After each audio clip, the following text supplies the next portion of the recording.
সবচেয়ে বড় ভুলটা করেছিল ভাল্লুক, বন্ধুকে অন্ধভাবে বিশ্বাস করে।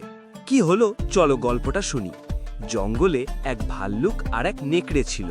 নেকড়ে সবসময় নিজেকে বেশি বুদ্ধিমান ভাবত। একদিন তারা পাহাড়ের ধারে বিশাল এক মধুর চাক পেল। নেকড়ে বলল, বন্ধু, আমরা এটা সমান ভাগ করব। ভাল্লুক বিশ্বাস করল, কিন্তু রাতে নেকড়ে সব মধু নিজের গুহায় লুকিয়ে রাখল।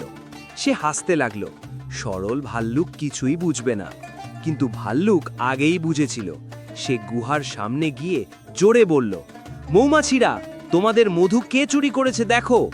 কয়েক সেকেন্ডের মধ্যেই শত শত মৌমাছি নেকড়ের গুহায় ঢুকে গেল।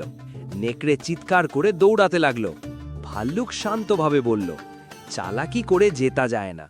শিক্ষা: লোভ আর প্রতারণা শেষ পর্যন্ত নিজের ক্ষতি ডেকে আনে। জঙ্গলের শিক্ষা ডে 4-এ কি হতে চলেছে জানো? দেখতে ভুলবে না।